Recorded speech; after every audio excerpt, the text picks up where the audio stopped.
Straight of Hormuz की उतावली लहरों पर आज फिर तबाही का खौफनाक सन्नाटा पसरा हुआ है और पूरी दुनिया की सांसें अटकी हुई है। मध्य पूर्व का इलाका अब सिर्फ मिसाइलों, बारूद और अगर देखा जाए तो लड़ाकू विमानों का अखाड़ा नहीं रह गया है, बल्कि इसने एक ऐसे खौफनाक सच को जन्म दे दिया है जिसने वॉशिंगटन से लेकर तेल अवीव तक की रातों की नींद उड़ाकर रख दी है। अमेरिका और इजराइल ने अपने दम पर सोचा था कि वो अपनी सैन्य ताकत और आधुनिक तकनीक के बल पर ईरान को रातों रात घुटनों पर टेकने के लिए मजबूर कर देंगे, लेकिन हकीकत यह है कि बाजी पूरी तरह पलट चुकी है और आज अमेरिकी नीतियां खुद अपने ही बिछाए जाल में उलझकर रह गई हैं। इस तपते हुए जल डमरू मध्य संकट के बीच सबसे चुभता और अहम सवाल ये उठ खड़ा हुआ है कि क्या ईरान अब बिना किसी हिचकिचाहट के परमाणु हथियार बनाने की अंतिम दहलीज लांघने जा रहा है। ईरान के परमाणु ठिकानों को बमबारी से मलबे में तब्दील करने की बड़ी बड़ी बातें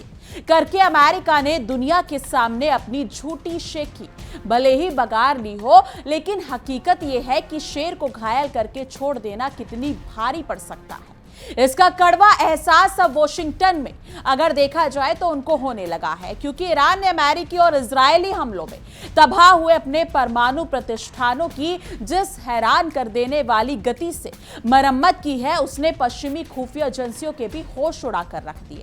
अमेरिकी रणनीतिकार आज हाथ मलते रह गए, क्योंकि ईरान का परमाणु ढांचा पूरी तरह सुरक्षित और क्रियाशील है। युद्ध की इस भड़कती आग में तेल छिड़कने वाला अमेरिका अब खुद इस सोच में डूबा है कि जिस ईरान को वो एक ही बार में मिटाना चाहता था, वही अब उसकी आंखों की किरकिरी और गले का नासुर बन चुका है। नमस्कार दोस्तों, आप देख रहे हैं इंडिया डेली 24x7 और हमारा एक खास शो विश्व युद्ध, और मैं हूं आपके साथ तान्या त्यागी।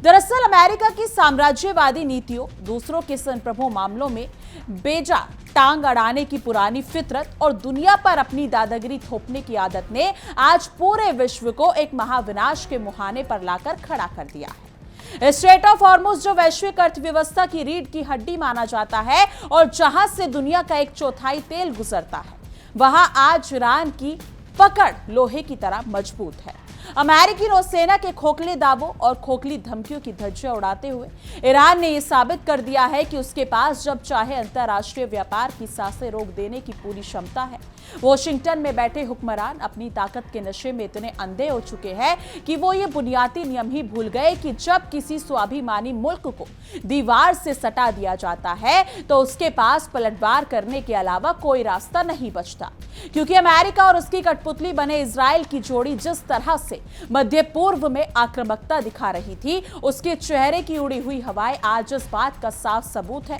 कि उनका पासा उन्हीं पर उल्टा पड़ चुका है। इस पूरे युद्ध के अगर दौरान देखा जाए तो ईरान के परमाणु हथियारों का मुद्दा एक ऐसा सच बनकर उभरा है जिसे अमेरिकी मीडिया लाख दबाने की कोशिश करे, लेकिन ये बार बार सतह पर आ रही जाती है। यानी साल 2025 और 2026 में अमेरिका और इजराइल द्वारा ईरान के आसैन्य और सैन्य ठिकानों पर किए गए भयानक हमलों की मुख्य वजह यही डर थी कि ईरान कहीं न्यूक्लियर क्लब का हिस्सा ना बन जाए। लेकिन अमेरिका की ये हड़बड़ी असल में आ बैल मुझे मार वाली कहावत के समान साबित हुई, क्योंकि जिसने ईरान के इरादों को कमजोर करने के बजाय और भी ज्यादा फौलादी बना दिया। इन हमलों का नतीजा ये निकला कि ईरान की परमाणु क्षमताएं खत्म होना तो दूर, उल्टे उसके अपने ग्रुप अगर देखा जाए तो गुप्त कार्यकर्ताओं को ज्यादा गति दे दी है। जिस परमाणु कार्यक्रम को हमेशा के लिए मिट्टी में मिलाने के लिए अमेरिकी लड़ाकू विमानों ने आसमान सिर पर चढ़ा हुआ अगर देखा जाए तो उठा रखा था,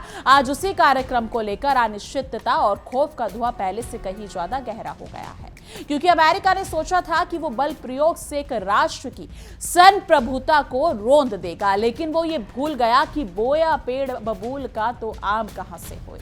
अमेरिका की फैलाई इस हिंसा ने ईरान को अपनी सुरक्षा व्यवस्था को पूरी तरह से परमाणु केंद्रित करने का एक सबसे बड़ा और अटूट बहाना दे दिया। अगर आंकड़ों और जमीनी हकीकत पर नजर डालें तो माना जाता है कि ईरान के पास इस वक्त लगभग 440 किलोग्राम 60% तक संवर्धित यूरेनियम का विशाल और खतरनाक भंडार मौजूद है। आम इंसान के लिए 440 किलोग्राम महज एक मामूली वजन हो सकता है, लेकिन परमाणु विज्ञान और सामरिक कूटनीति की दुनिया में ये तबाही का एक ऐसा बारूद है जो पलक झपकते ही मध्य पूर्व की ही नहीं बल्कि पूरी दुनिया का नक्शा बदलने की ताकत रखता है। ये 440 किलोग्राम उच्च संवर्धित यूरेनियम सैद्धांतिक रूप से एक या दो नहीं बल्कि पूरे 10 परमाणु हथियार तैयार करने के लिए पूरी तरह से पर्याप्त है। यानी कि अमेरिका दुनिया भर में मानवाधिकारों और शांति का ढोल पीटता फिरता है, लेकिन उसकी अपनी नीतियों का यही हश्र है कि एक देश आज 10 परमाणु बम बनाने की मुहाने पर आकर खड़ा हुआ है।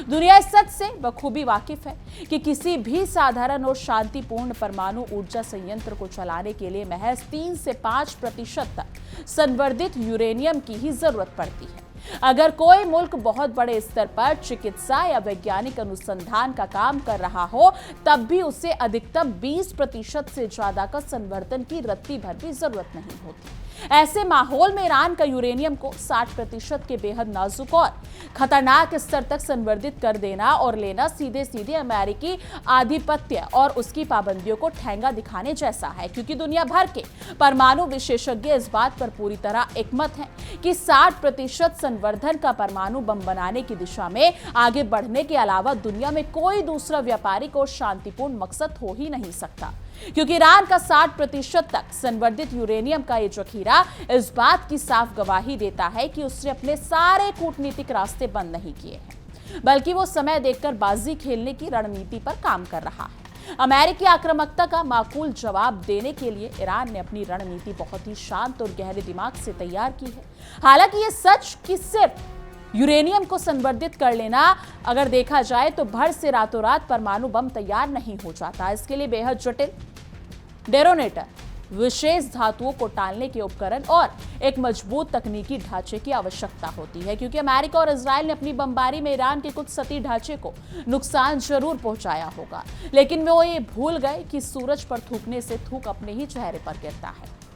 यानी अमेरिकी सैन्य रणनीतिकारों का यह सोचना बेहद बचकाना और मूर्खतापूर्ण था कि वो 2-4 हवाई हमले करके या मिसाइलें दागकर किसी मुल्क की वैज्ञानिक क्षमता और बौद्धिक संपदा को पूरी तरह से मिटा देंगे। ईरान के पास मौजूद उच्च स्तरीय वैज्ञानिक ज्ञान, दशकों की शोध और उनके इंजीनियरों का दिमाग एक ऐसी चीज है जिसे किसी भी अमेरिकी मिसाइल से नष्ट नहीं किया जा सकता। ईरान के परमाणु वैज्ञानिक आज भी सुरक्षित ठिकानों पर मौजूद है और वो अमेरिकी पाबंदियों की परवाह किए बिना अपने काम में मुस्तैदी से जुटे हुए हैं, क्योंकि अमेरिका ने सोचा था कि वो ईरान के पंख काट देंगे, लेकिन ईरान ने अपने हौसले से ये साबित कर दिया है कि उसकी उड़ान अमेरिकी मेहरबानी की मोहताज नहीं है। अमेरिकी खुफिया एजेंसियों की हालिया रिपोर्ट में कड़वी सच्चाई भी उजागर हुई है कि ईरान के नए सर्वोच्च नेता मुस्तफा खामनेई अपने पिता की तुलना में कहीं अधिक सख्त, आक्रामक और परमाणु हथियार हासिल करने के प्रति बेहद गंभीर है। यानी मुस्तफा खामनेई इस बात को अच्छी तरह समझते हैं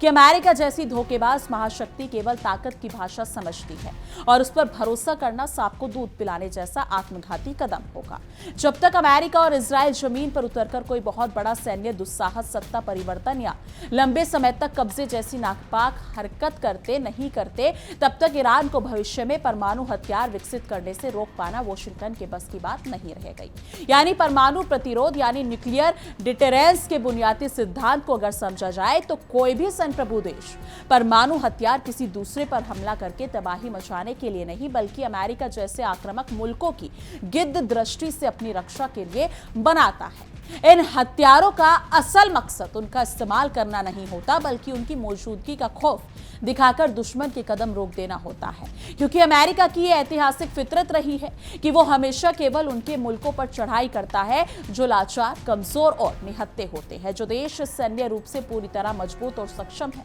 उनके सामने अमेरिका की सारी गीदड़ भभकियां एक पल में हवा हो जाती हैं। यानी अमेरिकी दोहरे रवैये का सबसे बड़ा और जीता जागता उदाहरण उत्तर कोरिया है, जिसके पास आज घातक परमाणु हथियारों और यानी कि अंतर महाद्वीपीय मिसाइलों का बड़ा जखीरा मौजूद है। है। यही एकमात्र वजह है कि अमेरिका तमाम धमकियों, आर्थिक पाबंदियों और जुबानी जमा खर्च के बावजूद उत्तर कोरिया के खिलाफ कभी भी कोई सीधी सैन्य कार्रवाई करने की हिम्मत नहीं जुटा पाया, क्योंकि अमेरिका बहुत अच्छी तरह जानता है कि अगर उसने उत्तर कोरिया को छेड़ने की भूल की तो किम जोंग उन का जवाब अमेरिका के गुआम, जापान और दक्षिण कोरिया स्थित सैन्य ठिकानों को शमशान बना देगा। ईरान भी अमेरिका के इस कायरतापूर्ण चरित्र को समझ चुका है और वो जानता है कि जिसकी लाठी उसकी भैंसी इस दुनिया का असली नियम है। अगर ईरान आज तमाम दावों को दरकिनार करते हुए एक बार परमाणु हथियार संपन्न देश बनने में कामयाब हो जाता है तो अमेरिका, इजराइल और उसके पिच्छू लघु बने सऊदी अरब जैसे क्षेत्रीय देशों के लिए ईरान की तरफ आंख उठाकर देखना भी नामुमकिन हो जाएगा,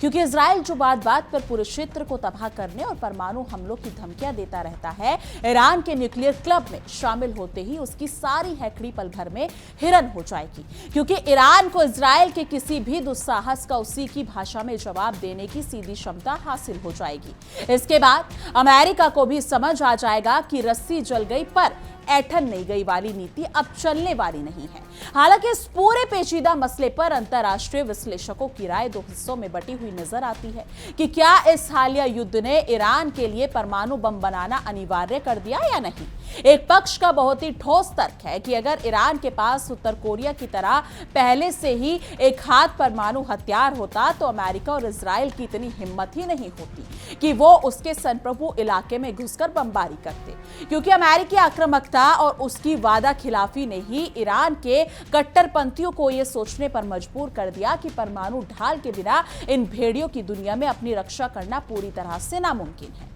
वहीं दूसरी तरफ रणनीतिक विश्लेषकों का एक दूसरा वर्ग ये मानता है कि बिना किसी परमाणु हथियार के भी ईरान ने जिस तरह महीनों तक अमेरिकी और इजरायली हमलों का मुकाबला किया है वो उसकी असाधारण सैन्य ताकत को दर्शाता है। ईरान ने अपने से कई गुना ज्यादा शक्तिशाली, आधुनिक और संसाधन संपन्न देशों के दांत खट्टे कर दिए हैं और उन्हें लोहे के चने चबाने पर मजबूर कर दिया है। उसने यह साबित कर दिया है कि जंग सिर्फ महंगे अमेरिकी हथियारों से नहीं बल्कि हौसले और सही रणनीति से लड़ी जाती है। अमेरिका अपनी तमाम सैन्य तकनीक के बावजूद ईरान के अड़िग इरादों के आगे पस्त नजर आया। इसके अलावा ईरान ने स्ट्रेट ऑफ हॉर्मुज में वाणिज्यिक जहाजों की आवाजाही को प्रभावित करके ये साफ कर दिया कि वो जब चाहे पूरे पश्चिमी जगत और अमेरिका की अर्थव्यवस्था की कमर तोड़ सकता है। दुनिया के तेल व्यापार की शहरत पर अपना पैर रखकर बैठने की ये क्षमता ईरान के लिए किसी भी परमाणु बम के कम शक्तिशाली नहीं है। यानी हॉर्मुज पर उसका ये नियंत्रण कि अमेरिका के लिए कैसी नकेल बन चुका है जिसे खींचकर ईरान जब चाहे वॉशिंगटन के हुक्मरानों को बातचीत की मेज पर झुकने के लिए मजबूर कर सकता है। इसलिए कई जानकारों का मानना है कि ईरान को किसी सक्रिय परमाणु हथियार की शायद जरूरत ही ना पड़े, क्योंकि उसका यह आर्थिक दाव ही सबसे बड़ा ब्रह्मास्त्र है। ये बात भी किसी से छिपी नहीं है कि ईरान ने संवर्धित यूरेनियम का ये विशाल भंडार केवल अमेरिका पर कूटनीतिक दबाव बनाने और अपनी सुरक्षा की पुख्ता गारंटी हासिल करने के लिए एक मजबूत मोहरे के रूप में रखा है। यानी ईरान चाहता है कि अमेरिका उस पर से अपने अवैध, गैर कानूनी और अमानवीय प्रतिबंध हटाए और अगर ताकि वो फिर से दुनिया की अर्थव्यवस्था में अपनी सम्मानजनक जगह बना सके। युद्ध शुरू होने से ठीक पहले भी ईरान ने स्पष्ट संकेत दिए थे कि अगर वॉशिंगटन अपनी हट धर्मिता छोड़कर पाबंदियां हटाता है तो वो यूरेनियम संवर्धन का स्तर घटाने और अगर देखा जाए तो तैयार है। यहां तक कि जून के समझौते ज्ञापन में भी उसने अपने यूरेनियम को कम स्तर पर लाने पर सहमति जताई थी, लेकिन अमेरिकी नीयत में खोट ने सब बिगाड़ दिया, क्योंकि अमेरिकी खुफिया एजेंसियों ने खुद पिछले साल सार्वजनिक रूप से यह सच कबूल किया था कि ईरान बीते कई दशकों से किसी सक्रिय परमाणु हथियार कार्यक्रम पर काम नहीं कर रहा है। लेकिन अमेरिका की पुरानी आदत रही है कि वो पहले खुद ही माहौल खराब करता है, झूठे बहाने गढ़ता है और फिर दूसरों पर उंगली उठाता है। साल 2015 का अगर देखा जाए तो JCPOA यानी परमाणु समझौता इस पूरे मसले का सबसे बेहतरीन व्यापारिक और शांतिपूर्ण समाधान था, जिस पर दुनिया की तमाम बड़ी शक्तियों ने दस्तखत किए थे। यानी अंतर्राष्ट्रीय परमाणु ऊर्जा एजेंसी ने भी बार बार इस बात की पुष्टि की थी कि ईरान अपनी हर प्रतिबद्धता का ईमानदारी से पालन कर रहा था। लेकिन 2018 में डोनाल्ड ट्रंप ने अमेरिकी घमंड में आकर इस समझौते को फाड़ फेंका, क्योंकि अमेरिका द्वारा समझौते से एक तरफा और शर्मनाक तरीके से बाहर अगर देखा जाए तो बाहर निकलने के बाद ही ईरान ने 20% से अधिक स्तर पर यूरेनियम संवर्धन फिर से शुरू किया था। यानी अगर आज मध्य पूर्व परमाणु युद्ध के ढेर पर बैठा है तो इसका सीधा और एकमात्र जिम्मेदार अमेरिका का धोखेबाज रवैया है, क्योंकि विश्लेषकों का मानना है कि JCPOA जैसा नया समझौता आज भी मुमकिन है, लेकिन इसके लिए अमेरिका को अपनी चौधराहट छोड़कर बड़ी रियायतें देनी होंगी। लेकिन सबसे बड़ी चुनौती दोनों मुल्कों के बीच भरोसे का पूरी तरह खत्म हो जाना है। अमेरिका ने अपने कृत्य से साबित कर दिया कि चोर की दाढ़ी में तिनका और उसके वादों की कीमत एक रद्दी कागज से ज्यादा कुछ नहीं है, क्योंकि ईरान के कट्टरपंथी नेता अब अमेरिका के किसी भी मीठे दिलासे पर भरोसा करके अगर देखा जाए तो करने को तैयार नहीं है, और वो अब किसी नए कूटनीतिक ड्रामे में फंसने के बजाय अपने परमाणु कार्यक्रमों को ही अंतिम सुरक्षा कवच मानने लगे हैं, क्योंकि अमेरिका ने अपनी मूर्खतापूर्ण नीतियों से ईरान को एक ऐसे मोड़ पर लाकर खड़ा कर दिया जहां से पीछे हटना उसके लिए उसकी अपनी संप्रभुता से समझौता करने जैसा होगा। हॉर्मुज संकट ने यह साबित कर दिया कि अमेरिका की दादागिरी का दौर अब ढलान पर है और ईरान जैसे देश अब उसकी धमकियों से डरने वाले नहीं। अगर भविष्य में ईरान एक परमाणु शक्ति संपन्न देश बनता है तो इसका पूरा सेहरा अमेरिकी विदेश नीति की अगर देखा जाए तो नाकामी के सिर ही बंधेगा, क्योंकि अमेरिकी कूटनीति की सबसे बड़ी विफलता ये रही है कि उसने हमेशा ईरान की राष्ट्रीय भावना और उसके ऐतिहासिक स्वाभिमान को कम आंकने की गंभीर भूल की है। वॉशिंगटन में बैठे नीति निर्माताओं अगर देखा जाए तो उन्होंने हमेशा से ये सोचा कि आर्थिक पाबंदियां लगाकर और धमकियां देकर वो किसी भी देश को अपना गुलाम बना सकते हैं, लेकिन ईरान ने यह साफ कर दिया कि भूखे पेट भजन न होए गोपाला, यानी जब बात अस्तित्व और सम्मान की आए तो आर्थिक नुकसान भी बोना साबित होता है। पाबंदियों के बावजूद ईरान ने अपने घरेलू संसाधनों और तकनीकियों को जिस तरह विकसित किया है, उसने अमेरिकी पाबंदियों को एक नए मजाक बनाकर रख दिया। आज स्ट्रेट ऑफ हॉर्मुज में तैनात अमेरिकी युद्धपोत सिर्फ और सिर्फ असहायता का प्रतीक बने खड़े हैं, क्योंकि ईरान की छोटी छोटी मिसाइल, बोट्स और अत्याधुनिक ड्रोन्स ने विशालकाय अमेरिकी बेड़ों की नाक में दम कर रखा है। जो अमेरिका दुनिया भर में अपनी नौसेना का खौफ दिखाता था, आज वो खुद हॉर्मुज की संकरी गलियों में जाने से कतरा रहा है, क्योंकि ईरान ने यह साबित कर दिया है कि अगर अमेरिका अपनी हरकतों से बाज नहीं आया तो वो पूरे पश्चिम एशिया में अमेरिकी साम्राज्य के ताबूत में आखिरी कील ठोकने का काम करेगा। यह स्थिति अमेरिकी सामरिक घमंड पर एक बहुत बड़ा तमाचा है, क्योंकि इजराइल की बात करें तो वो अमेरिका के कांधे पर बंदूक रखकर अपनी राजनीतिक रोटियां सेकने की कोशिश में लगा हुआ है। इजरायली नेतृत्व को लगता है कि अमेरिका को इस युद्ध में घसीटकर वो ईरान को दशकों पीछे धकेल देगा, लेकिन हकीकत इसके बिल्कुल उलट निकली है, क्योंकि ईरान ने अपनी रणनीतिक दूरदर्शिता से न केवल खुद को संभाला है बल्कि इजराइल के लिए हर तरफ से खतरा बढ़ा दिया है। अब अगर इजराइल कोई भी दुस्साहस करता है तो उसे ये याद रखना होगा कि गेहूं के साथ घुन भी पिसता है, और इस बार अमेरिका भी इजराइल को ईरान के संभावित पलटवार से बचाने में पूरी तरह नाकाम साबित होगा, क्योंकि सऊदी अरब और बाकी के खाड़ी देश भी अब अमेरिका की सुरक्षा गारंटी पर सवाल उठाने लगे हैं। वो देख रहे हैं कि जिस अमेरिका पर वो आंख मूंदकर भरोसा करते थे, वो खुद ईरान के कड़े कदम के आगे लाचार नजर आ जा रहा है। खाड़ी देशों को अब ये एहसास होने लगा है कि अमेरिका सिर्फ अपना उल्ला, अगर देखा जाए तो सिर्फ अपना उल्लू सीधा करना जानता है, और जब असली संकट आता है तो वो अपने सहयोगियों को मझधार में छोड़कर भाग खड़ा होता है। यही वजह है कि सऊदी अरब अब कूटनीतिक रूप से ईरान के साथ अपने रिश्तों को सुधारने में ही अपनी भलाई देख रहा है, जो अमेरिकी कूटनीति के मुंह पर करारा थप्पड़ है। यानी ईरान के परमाणु कार्यक्रम का सबसे दिलचस्प पहलू यह है कि उसने अपनी पूरी प्रक्रिया को बहुत ही कानूनी और तकनीकी बारीकियों के साथ आगे बढ़ाया है। ईरान ने हमेशा ये कहा है कि उसका कार्यक्रम शांतिपूर्ण उद्देश्यों के लिए है, लेकिन साथ ही उसने 60% संवर्धन करके दुनिया को यह संदेश दे दिया है कि सांप भी मर जाए और लाठी भी ना टूटे। उसने यूरेनियम को उस स्तर तक पहुंचा दिया जहां से हथियारों के ग्रेड यानी 90% तक पहुंचने में उसे महज कुछ दिनों या हफ्तों का वक्त लगेगा। यह स्थिति अमेरिका के लिए किसी बुरे सपने से कम नहीं। अमेरिकी प्रशासन की सबसे बड़ी कमजोरी ये रही है कि उसकी नीतियां हर 4-8 साल में राष्ट्रपति बदलने के साथ बदल जाती हैं। एक राष्ट्रपति समझौता करता है तो दूसरा आकर उसे रद्द कर देता है। इस तरह के बचकाने और अस्थिरता रवैया से किसी भी गंभीर अंतर्राष्ट्रीय मुद्दे को हल नहीं किया जा सकता। ईरान ने अमेरिका के इस दो मुंहेपन को बहुत अच्छी तरह से पहचान लिया है, इसलिए अब वो अमेरिका के किसी भी लिखित वादे पर भी तब तक यकीन नहीं करेगा जब तक कि उसे जमीन पर ठोस परिणाम ना दिखाई दे, क्योंकि अमेरिका ने अपनी ही विश्वसनीयता का कत्ल कर दिया है। यानी युद्ध के इस दौर में ईरान के भीतर की राजनीतिक स्थिति भी तेजी से बदली है। जो उदारवादी नेता कभी अमेरिका के साथ बातचीत और समझौते के पैरोकार हुआ करते थे, अमेरिकी हमलों ने उनकी आवाज को पूरी तरह दबा दिया है। अब ईरान की सत्ता पर कट्टरपंथियों को अगर देखा जाए और पासदारान यानी रिवॉल्यूशनरी गार्ड्स अगर देखा जाए कि पकड़ और ज्यादा मजबूत हो गई है, क्योंकि अमेरिकी हमलों ने ईरान की जनता को अपनी सरकार के पीछे एकजुट करने का काम किया है। अमेरिका का मकसद सत्ता बदलना था, लेकिन उसकी मूर्खता ने मौजूदा हुकूमत की जड़ों को और भी ज्यादा गहरा और मजबूत कर दिया है।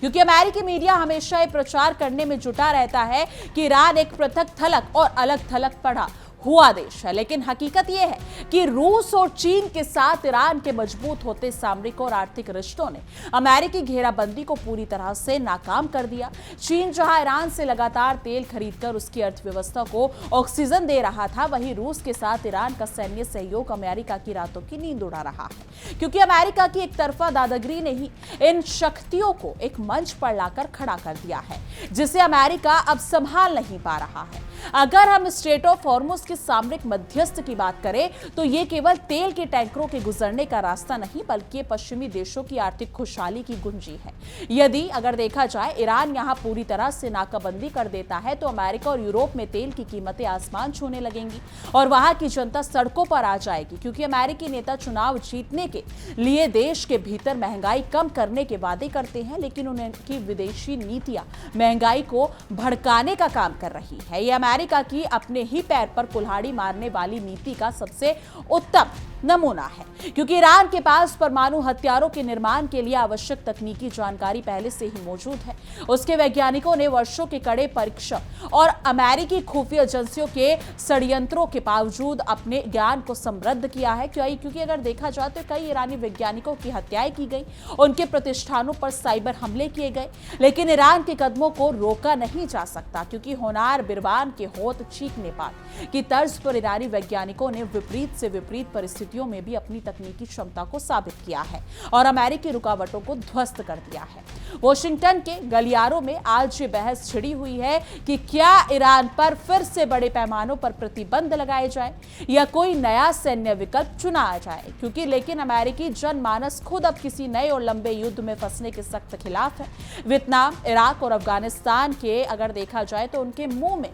अगर देखा जाए कि खाने की बात अमेरिका की सेना का मनोबल पहले ही गिरा हुआ है। अमेरिका की जनता अपने टैक्स के पैसे को विदेशी जंगों में बहाने के बजाय अपने देश के बुनियादी ढांचों पर खर्च होते देखा चाहती है। अमेरिकी सरकार अपने के ही विरोध का सामना कर रही है। इजराइल की सुरक्षा का हवाला देकर अमेरिकी हमेशा मध्य पूर्व में अपनी आक्रामक नीतियों को सही ठहराने की कोशिश करता है, लेकिन उसे यह समझना होगा कि इजराइल को अंधा समर्थक देकर उसने पूरे क्षेत्र में शांति प्रिय लोगों को अपना दुश्मन बना लिया। ईरान का विरोध केवल एक देश का विरोध नहीं है, बल्कि अमेरिकी साम्राज्यवादी सोच के खिलाफ उठती हुई एक बुलंद आवाज बन चुका है। क्योंकि अमेरिका जितना ज्यादा दबाव बनाएगा, ईरान का प्रतिरोध उतना ही ज्यादा आक्रामक और खतरनाक होता जाएगा। ईरान की परमाणु रणनीति में सबसे महत्वपूर्ण बात यह है कि वो हमेशा अपनी गतिविधियों को अंतर्राष्ट्रीय परमाणु ऊर्जा एजेंसियों के कैमरे और जांचकर्ताओं की नजर में रखते हुए भी अपनी सीमाएं बढ़ाता रहता है। उसने कभी भी खुले तौर पर एनपीटी से हटने की धमकी नहीं दी, लेकिन साथ ही 60% तक यूरेनियम संवर्धित करके ये दिखा दिया है कि वो जब चाहे खेल के नियम बदल सकता है। ये अमेरिका के लिए एक ऐसी कूटनीतिक शह और मात का खेल है जिसमें अमेरिका के पास चलने के लिए कोई सही चाल नहीं बची। अगर हम इतिहास पर नजर डालें तो अमेरिका ने हमेशा उन देशों की संप्रभुता का मजाक उड़ाया है जिन्होंने उनकी जी हजूरी करने से इनकार किया, लेकिन ईरान ने पिछले 4 दशकों से अमेरिका की हर पाबंदी और हर चाल का डटकर मुकाबला किया है। साच को आज नहीं की तर्ज पर ईरान आज भी अपनी नीतियों पर अड़िग खड़ा है। अमेरिका ने सोचा था कि वक्त के साथ ईरान टूट जाएगा, लेकिन अमेरिका खुद कर्ज के बोझ और आंतरिक राजनीतिक मतभेदों के नीचे दबता जा रहा है, जबकि ईरान अपनी रणनीतिक स्थिति को लगातार मजबूत कर रहा है। लेकिन इस मुद्दे पर आपकी क्या कुछ राय है, कमेंट सेक्शन में जरूर साझा कीजिएगा। बाकी देश और दुनिया की तमाम बड़ी खबरों के लिए देखते रहिए इंडिया डेली 24x7 और हमारा एक खास शो विश्व युद्ध।